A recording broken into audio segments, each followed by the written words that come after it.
రఘురామకృష్ణరాజు మీదన ఒక దళిత సామాజిక వర్గానికి సంబంధించిన కొంతమంది ఆగ్రహావేశాలు వ్యక్తం చేస్తూ ఉండటం, ఏదైతే అక్కడ నియోజకవర్గంలో ఆక్రమించుకున్నటువంటి వాటి పేరుతో చాలా వరకు కాలువలు క్లియర్ చేపిస్తున్నారు, లేకపోతే రోడ్ల పక్కన క్లియర్ చేపిస్తున్నారు ఇట్లాంటి. బట్ ఇక్కడ తనేమన్నా లబ్ధి పొందుతున్నాడా అన్న ప్రచారం తప్పించి తను చేసుకెళ్తుంది ఒక సిస్టమేటిక్. ఒకటి, ఇప్పుడు అక్కడ కాలువలన్నిటినీ మీద ఆక్రమించుకోవడం వల్ల ఈ కాలువల్లో పైన ఆక్రమించుకున్న వాళ్ళందరూ కూడా వాళ్ళ టాయిలెట్స్ అన్నీ ఆ కాలువలోనే వదులుతారు. అట్లాగే ఈవెన్ అక్కడ ఈ చేపల చెరువులోళ్ళు కూడా తీసుకెళ్ళి ఆ కాలువలోనే వదులుతారు. ఆ వాటర్ తాగితే తీవ్ర అనారోగ్యాల పాలవుతుంటారు, అది ఎంత శుభ్రం చేసినా సరే. ఇప్పుడు అధికారులు పనిచేయాలి, వాళ్ళు ఆ జనంతో గొడవలు పెట్టుకుంటే ఒక్కొక్క డిపార్ట్మెంట్కి ఒకటి సంబంధం లేదు. నీళ్ళ డిపార్ట్మెంట్ వేరు, మున్సిపల్ డిపార్ట్మెంట్ వేరు, ఇటు ఆక్రమణ డిపార్ట్మెంట్ వేరు. కాబట్టి వీళ్ళందరూ సమన్వయం చేసుకునేది ఏముండదు. ఎవడికాడు పయ్యోడికి నివేదిక ఇచ్చేసుకుంటాడు, వదిలేసుకుంటాడు. అది సమన్వయం చేయాల్సింది ప్రజాప్రతినిధి. తను ఎమ్మెల్యే అయ్యాక చేసిన ఒక రకంగా ఏంటంటే మొండిగా ముందుకు పోతున్నాడు. అందులో భాగంగా ఏం చేసుకెళ్తున్నారు, ఇప్పుడు ఆ కాలువలది క్లియర్ చేయించడం. ఇంకా కొంతమంది అయితే ఈవెన్ తన సామాజిక వర్గం వాళ్ళు కూడా ఉన్నారు అక్కడ. అందులో బీసీలు ఉన్నారు, ఎస్సీలు ఉన్నారు, ఎస్టీలు ఉన్నారు. 20-25% ఎస్సీ ఎస్టీలు ఉంటే మిగతా వాళ్ళు బీసీలు ఓసీలు కూడా ఉన్నారు, రాజులు కూడా ఉన్నారు. అలాంటి వాళ్ళవి కూడా చేయించారు. ఇంకా ఒక స్పెషాలిటీ ఏంటంటే ఈ చెరువులోళ్ళు పైనుంచి ప్రెషర్ చేస్తే ఆ చెరువులోళ్ళని అరెస్ట్ చేయించి జైల్లో పెట్టించి మరి ఇంకోసారి అక్కడ దాంట్లో కలపమనేటటువంటి ఒప్పుకోలు చేయించింది. అంటే ఇక పోలీసింగ్ కూడా అంత మొండిగా చేయించాల్సి వచ్చింది.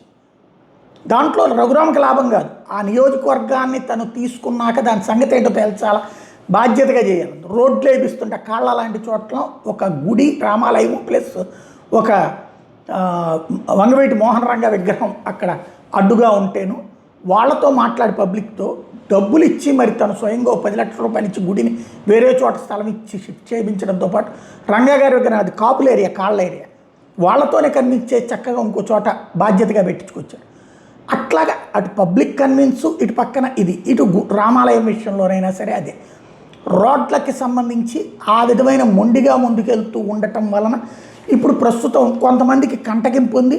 అదే సందర్భంలో ఎస్సీ ఎస్టీ అట్రాసిటీస్ కేసు బాధితుడు ఆయన ఎంపీగా ఉండగానే ఆయన మీద 7-8 కేసులు పెట్టడంతో కొన్ని కీలకమైన పనులు చేయడం వల్ల ఆయన మీద వ్యతిరేక ప్రచారం సీరియస్గా జరుగుతుంది. ఏంటది అంటే, ఇప్పుడు ఒక వ్యక్తి ఈ ఎస్సీ ఎస్టీ కేసు నిజంగా చట్టం ఏం చెప్తోంది, నువ్వు ఎస్సీవి కాబట్టి అని తెలిసి ఉద్దేశపూర్వకంగా తన కులాన్ని దూషించడం, ద్వేషించడం, దూరంగా పెట్టడం, అవమానించడం అన్నటువంటి దాని ప్రకారం చర్య తీసుకోవాలి. సుప్రీంకోర్టు కూడా అనేక తీర్పుల్లో ఆ మొక్క చెప్పింది. అలా కాకుండా ఏదైనా క్యాజువల్గా జరిగిన పనుల్లో కూడా కులాన్ని తీసుకురావడం కరెక్ట్ కాదు. కానీ ఇక్కడ అతని మీద అట్లాంటి కేసులు పెట్టుకొచ్చేసారు. అలాంటి నేపథ్యంలో అలాంటి ఎస్సీ ఎస్టీ అత్యాచారాల నిరోధక చట్టం కేసులు పెట్టినటువంటి వాళ్ళది జాబితా ఇతను అడిగి తెప్పించుకుంటున్నాడు. అందులో ఒరిజినల్ ఏముందనేది చెక్ చేస్తున్నాడు.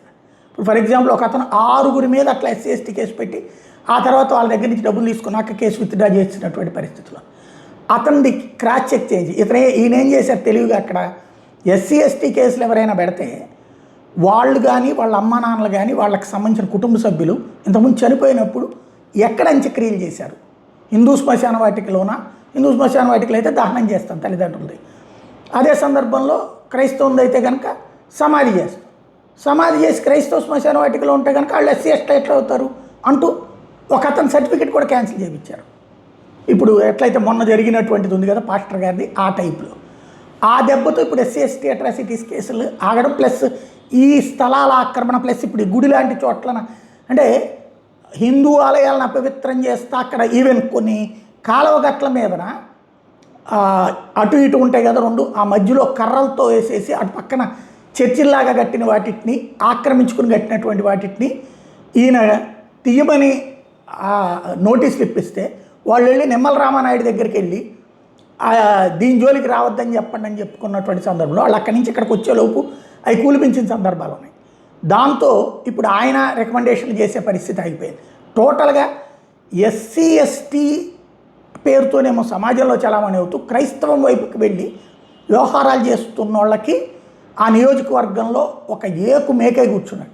కాబట్టి ఈ వేట ఈ వెంటాడటం కొనసాగుతూ ఉంటుంది. బట్ నియోజకవర్గం విషయంలో మొండిగానే ముందుకెళ్తుండటం అన్నటువంటిది మిగతా వర్గాలకి తన పట్ల పాజిటివ్నెస్ తీసుకొస్తుంది. మిగతా ఇంతకుముందు ఉన్నటువంటి ప్రజాప్రతినిధులు ఏంటంటే అందరినీ సంతృప్తిపరిచే విధంగా చేసే ప్రయత్నంలో ఏ పని చేయలేకపోయారు. రోడ్లు వైడనింగ్ కానీ, లేకపోతే మంచినీళ్ళు శుభ్రపరచడం కానీ, గుళ్ళకి సంబంధించింది కానీ. అదే ఈయన అవన్నీ మొండిగా చేసుకెళ్తున్నాడు. పబ్లిక్నే ఇన్వాల్వ్ చేసి చేసుకెళ్తున్నాడు. ఇప్పుడు ఆ సీసీటీవీ క్యామ్స్ పెట్టాల్సి వచ్చింది. పబ్లిక్ని అందరినీ డొనేట్ చేయమని చెప్పారు. దాంట్లో ఆయన తినేశాడని ప్రచారం చేశారు. కానీ ఆయన అందరు ఎదురుగుండానే చేస్తున్నారు ఆ విషయాలు. కాబట్టి రఘురామ్కి ఇది ఒక పెద్ద బెనిఫిట్ అవుతుంది ఓ రకంగా చెప్పాలంటే.